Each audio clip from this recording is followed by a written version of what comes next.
the secrets beckon so sweetly. Alright, welcome back to Honored Madman. I hope everybody's been well. Today we're going to be talking about the executioner, Smough. Is he just a crazed cannibal who was given his position as executioner to help satisfy his twisted urges? Or is he a sort of sympathetic, willing pawn of the gods, who made the ultimate sacrifice for those who couldn't care less about his existence? He's one of the most iconic bosses, at least paired with his buddy Ornstein, and it's not hard to see why. His art style is excellent, his backstory is cool, his overall lore is unique. Where most executioners would use an axe or a specially designed executioner sword, Smough uses a big-ass hammer. Now this infamously unhinged headsman of the City of the Gods had dreams beyond his station. He had hoped to one day serve in Gwyn's Top Knights Club, an exclusive group of knights that included the likes of Hawkeye Goff, Captain of the Dragon Archers, Artorias, the Walker of the Abyss, Siren, the Lord's Hand, which basically just means assassin, and last but not least, Ornstein, the Dragon Slayer, and the leader of the 4 top knights of Gwyn.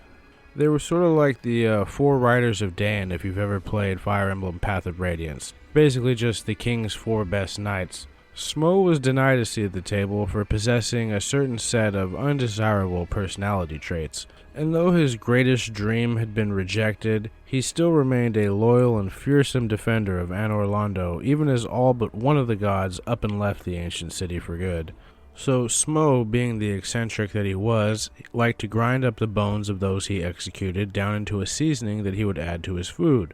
He was a bit of a chef, you see, and even though he was just as tough or loyal as any of the other 4 knights, this sort of behavior would forever mark him as ineligible to join the club. I think were it not for his cannibalistic traits, he would have easily found a spot in the top 4 knights. It's not like his job as executioner was necessarily the problem. Siren was Gwyn's personal assassin, and that's arguably much worse than just being an executioner. But then again, she generally carries herself in a much more noble and melancholy sort of way, presumably due to the nature of her work.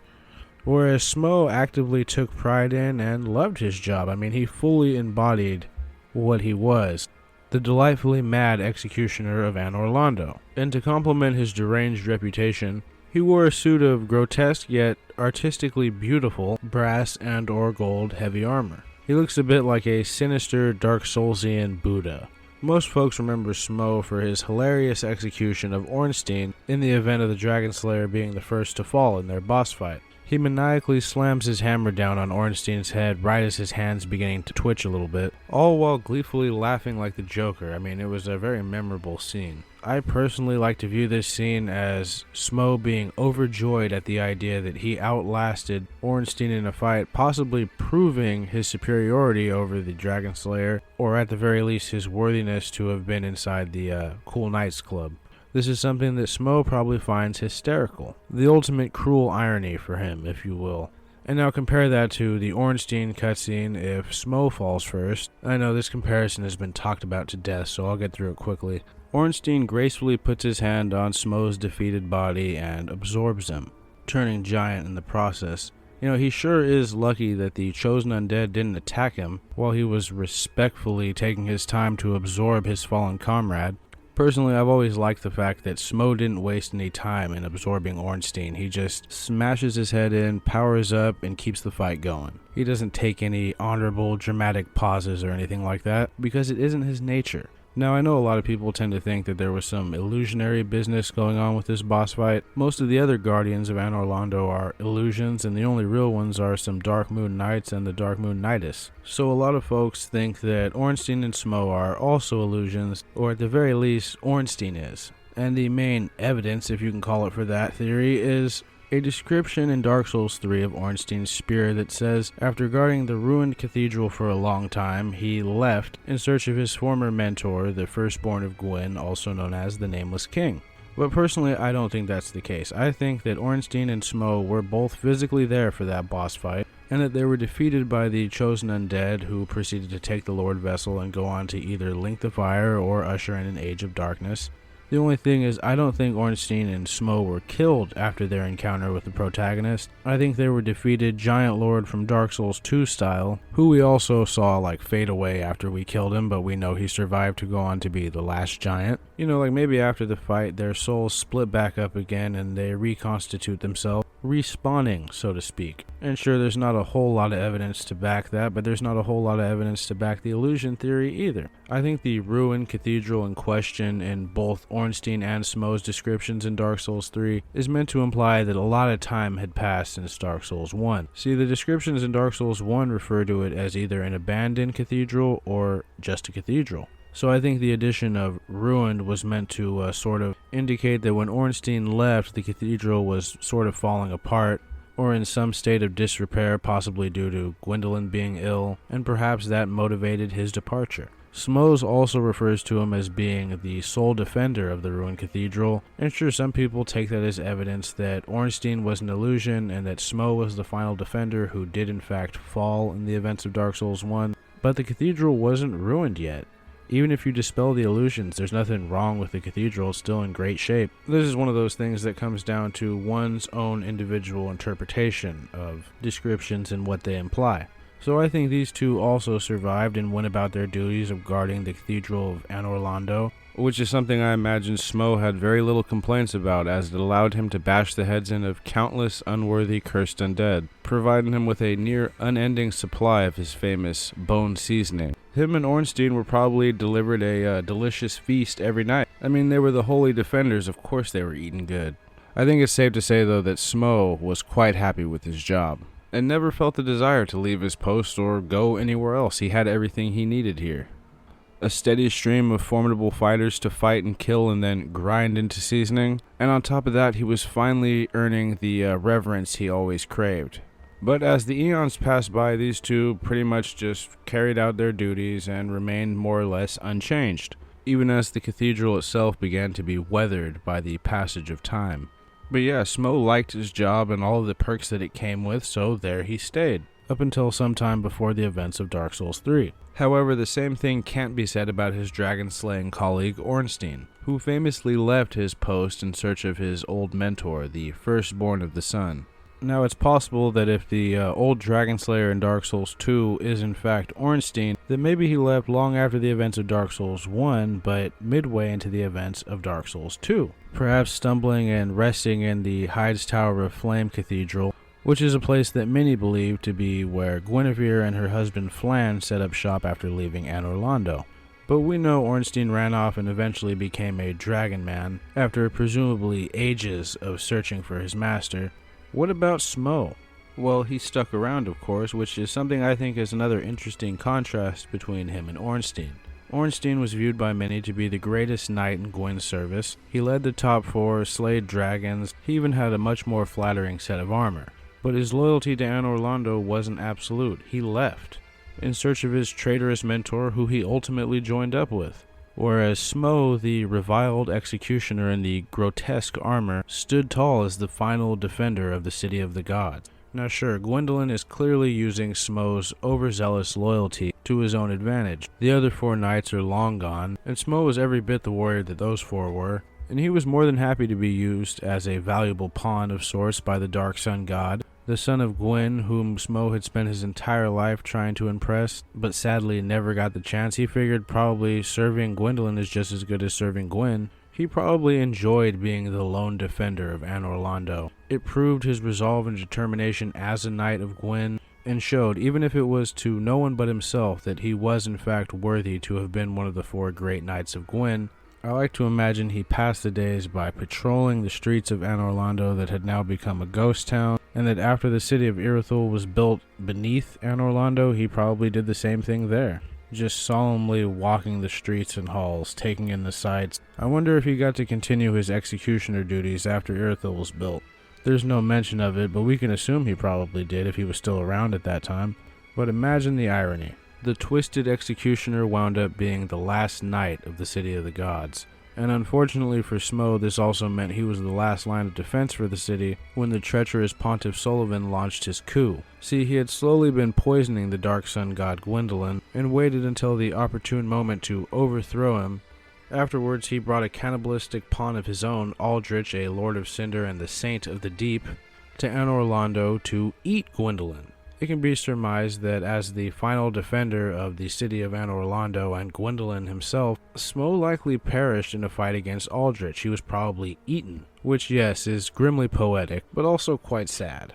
Smough spent his whole life being himself while trying to prove that he was just as worthy as the, for lack of a better term, cleaner knights, and his loyalty to the gods was truly unmatched. Sure, it might have been motivated by his desire to be accepted. It doesn't change the fact that he stood true to his duty even while the top knight in the history of Dark Souls abandoned his post for personal reasons. I do see Smough's story as somewhat tragic. He doesn't seem like that bad of a person outside of the whole using bone meal as seasoning. Personally, I find that kind of metal and pretty cool. But his story is tragic because he never really got the recognition he deserved. I mean, he was the most loyal out of all the knights. Yeah, a lot of people don't like how he just bashes in Ornstein's head, and maybe that's why Ornstein left after they presumably reconstituted themselves. You know what? I was right about you. Fuck serving with your fat ass. And, by the way, Smough isn't fat. He's actually quite buff, at least according to concept art. But, only after he was eaten by a more grotesque monster was he finally sort of remembered in a somewhat positive light, simply due to him being the only one who remained at their post as the ages went on. And I know there's a lot of people who believe that Smough became Aldrich. They are both gluttonous, fat cannibals, but Aldrich is described as a once renowned cleric of the Way of White who was selected by his religion to link the fire not because of his faith, but because of his strength. He was simply the most powerful guy around, so they just had him do it. Never mind that he was perhaps a bit of a nut and that he maybe suffered from some of those same undesirable personality traits that Smough had. But I don't think that necessarily means that these two are one and the same just because they have a few similarities. I mean, Smough is described as the holy executioner who desired a spot on Gwyn's top knights list, but was forever denied because of his cannibalism. And it seems like the Way of White selected Aldrich to be a cannibal specifically because he was so powerful from eating people. And I know some have interpreted the fact that we're able to buy Smough's armor after we defeat Aldrich as them being one and the same. Personally, I think a more fun story is that Smough was defeated by Aldrich or Pontiff, then stripped of his armor and imprisoned, and eventually given one of those eyes of the Pontiff so that he could serve as a mindless outrider knight, eventually devolving into Vort. And yeah, that's probably just as equally unlikely as him and Aldrich being the same character. But I mean, it's pretty open-ended. I and many other people interpret it as implying that Smough was eaten by Aldrich. But like many things in this series, I mean, it could really go either way. Which reminds me, I forgot to mention the giant question. So another fun running theory about Smough is that he's a giant. He's certainly taller than Ornstein and some of the other members of the supposed god race, and his name is a bit similar to our favorite archer Goff's, at least in spelling, although we don't really know if that's a giant-style name, Goff. The only other giants we know the name of are Argo and Yorm. Now, as we mentioned earlier in the video, Smough's actually extremely muscled underneath his fat man armor. I mean, shit, it's probably why the set was so heavy. He's the only one who's able to move in it. Now, that could imply giant strength, but I think if he really was a giant, he would have been mentioned as one somewhere. Sure, all of his stuff is super heavy, and he does tower over guys like Ornstein, but who's to say he's not just like a basketball player height version of the god race? They seem to come in varying sizes, and the real only prerequisite seems to just be bigger than humans. Personally, I think he's a lot cooler if he's in fact a giant, but the only evidence that points to him being a giant is that he isn't weak to occult damage. Occult was said to be damaging to the gods and possibly the only thing they were afraid of. And the fact that he isn't weak to it is some pretty solid evidence that he's at the very least not of the same race as Ornstein and Gwyn. I can't find anywhere where he's referred to as a giant, but it does seem like a definite possibility. Plus, he sort of seems like a Jack and the Beanstalk reference. He's big and gluttonous, he lives in a castle in the sky, and he grinds the bones of his enemies into his food. Outside of his other duties as executioner, he basically is the giant from Jack and the Beanstalk. Now, at the end of the day, Smough's fate, whether he was killed by a chosen undead or consumed by a resurrected Lord of Cinder, doesn't really change much. I mean, he's gone, and he was remembered as the final protector of Anor Londo. But I suspect his memory does in fact live on in another way. Look at the Winged Knights of Lothric. I mean, yeah, they're subject to an immense amount of speculation, but I'm mainly only talking about their armor in this situation. It was very rotund, much like Smough's armor, but less aesthetically ornate. The winged knights carry weapons that are specifically used for executions, like some carry a giant glaive, and others possess paired axes that were specifically designed for executions. So if anything, we could assume that they were once an order of executioners before they decided to ascend into winged knighthood. And their armor, especially the smirking helmet paired with these executing weapons, seems to imply that their design or look was inspired by the great executioner Smough. Now, whether this was just from a simple design perspective or has some in-lore reason is sort of unclear. If I had to guess, I would say that Guinevere, when she, founded the Kingdom of Lothric, established an order of executioners for her new city and furnished them with armor that was inspired by Smough's, her illusion's most loyal and very last defender. Maybe she thought Smough got a bad rap, or at the very least was just a big fan of his armor design. It's just a theory. I mean, there's nothing that really proves it, but if it's true, it's really nice to know that at least someone honored the old executioner's memory in some way. And I think he deserves, at the very least, that. He was chosen to defend the cathedral due to his overzealous loyalty to Gwyn and his lineage. Smough had a deep-seated need to prove himself and never once faltered. And at the end of the day, there were no more of the famous knights of his age left. He outlasted them all. Goth found peace and retirement in Ulasil even if he was blinded. Artorius fell to the abyss and had some nameless chosen undead basically do all his work for him. The Lord's Hand Siren died at the grave of an unrequited love. Personally, I like to imagine she spent her years keeping Sif company, but she still died having not done much. Havel, the famous Seath-hating knight, ended up turning traitor against the gods and was imprisoned for his treachery. And last but not least, the famous Lion Knight Ornstein would abandon his post to eventually become a reindeer dragon man. At least that's what's believed. Meanwhile, the good old possible giant Smough stayed at his post, and as D'Angelo would say, he stood unshaken. But I think that's all I had to say about our infamous cannibal executioner Smough. He seems like a misunderstood guy.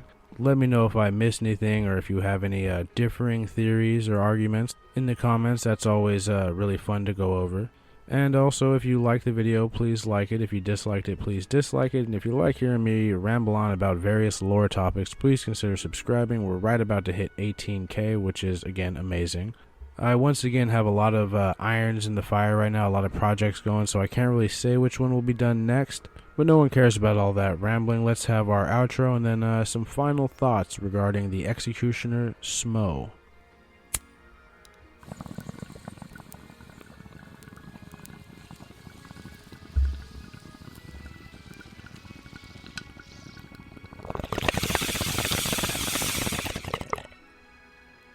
So Smough's an interesting character. I wouldn't say he's actually like a good guy or anything like that. I would say he's a bit misunderstood, or at least his motivations are or were. He's the dude who was quite different from his comrades, but still wanted to fit in and be recognized as he was just as skilled as they were, only his work was dirtier and his personality was different. That doesn't excuse his actions, but it helps us, put it into a different perspective. I mean, all the guy did was use bone dust as food seasoning, and he was forever labeled as like a psycho. Sure, it was said that he took joy from executing people, and many descriptions refer to him being delightfully insane.